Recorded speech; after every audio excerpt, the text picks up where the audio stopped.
Sabi ni Rosewin, wala na si SMR, tatlo ang pinagpipilian na papalit sa kanya. Mamaya natin pag-usapan yan, mga boss. Ano? Okay, ngayon.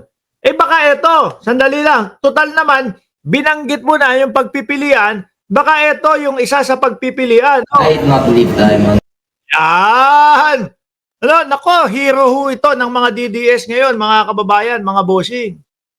Hero ng mga DDS. Alam nyo naman po yung mga DDS, may isang personalidad na magulat sila, biglang kumampi sa kanila, hero na agad nila yan. Tingnan nyo nga yung ginawa nila kay Morales.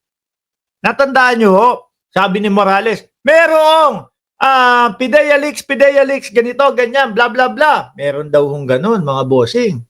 Di pinaniwalaan agad ng mga DDS. Akala magtatagumpay sila. Kulang na lang ho ang gawin nila kay Morales, iupo po sa upuan, tapos buhatin, tapos isayaw ng ganon. Yung parang sa mga prosesyon, habang nakaputong ang corona kay Morales. Diba? Wala naman. Walang napatunayan. Di ho ba? Eto, imbestigahan daw si Martin Romualdez. Sabi nitong si Kiko Barsaga. Tanong, ano imbestigahan? Paano imbestigahan?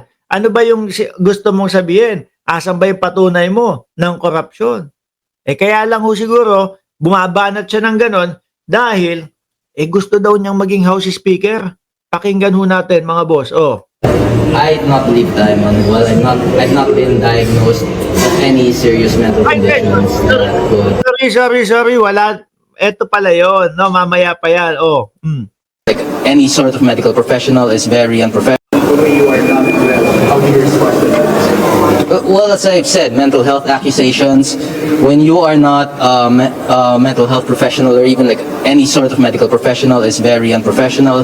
So let's just say that... Ay, sandali. Usapang Meshaltic pala to. Hindi, ang sabi niya daw kasi, mga kababayan, is yung mga medical achuchuchu na yan, kumbaga, hindi na daw dapat isa na sa publiko. Not diagnosed, pero may sign. Correct naman, no?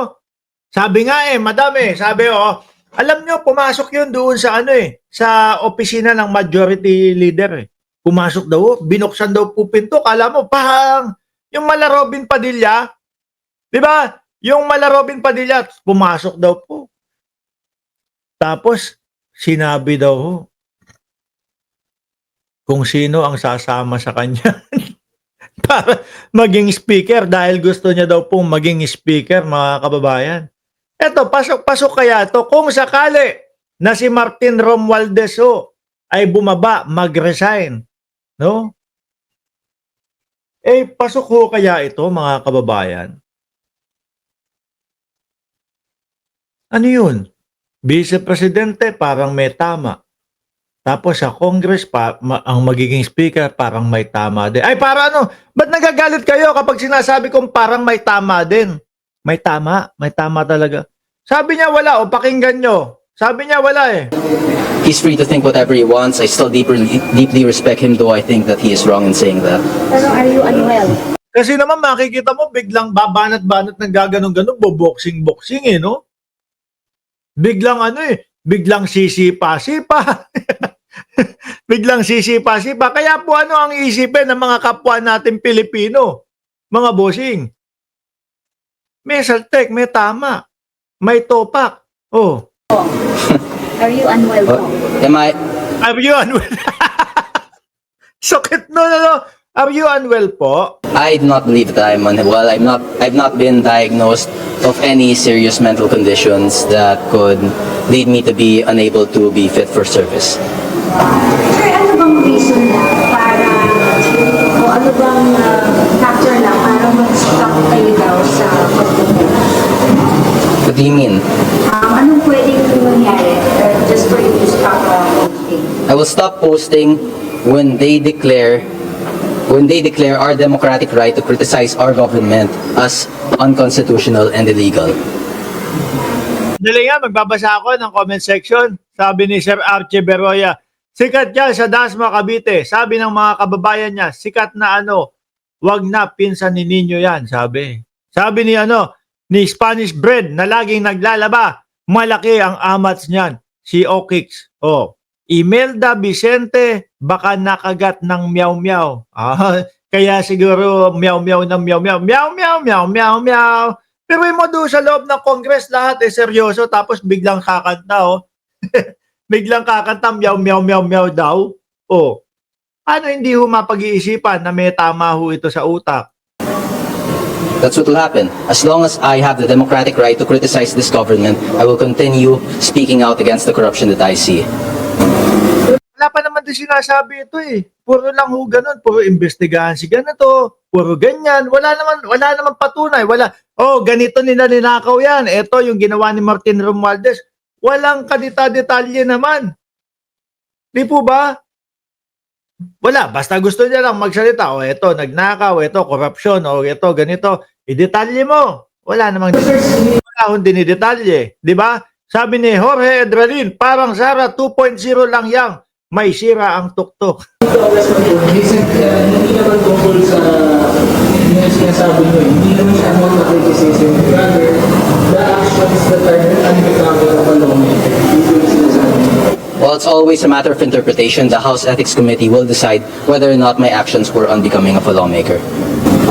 Question lang, because Kasi naman, sir, bigla-bigla kang parang bigla-biglang may sumasapak sa ulo mo eh. it was also pointed out by Yes Polo na you could have said it in a Ay, sorry, wag niyong inaano. Ito ang hero ng mga DDS ngayon. Kahit wala pa po silang nakikita, naririnig na kumbaga, ano ba yung sinasabi ni Kiko Barsaga na korupsyon? Kahit wala pa silang naririnig kung ano mismo yung gusto sabihin nito, ay, prinsipe na namin yan. Ay, hero na namin yan. Basta against sa gobyerno. Sabi ni Pixie, gumawa ng batas, ampunin mga pusa. plan in a privilege speech. Do you have like any schedule plan for your speech? Or Well, actually, last week I planned to have a privilege speech about the issue before I openly spoke out against Romualdez. But Majority Leader Sandro Marcos advised me not to do so. Because there's a possibility of complaint being filed in the House Ethics Committee if I were to make a Nailigtas ka pa ni Sandro. Eto mga kababayan. Ito ho ang kabuuran, no, nitong si Boy Sapak na lang ang tawag natin dito para naman to talaga may sapak.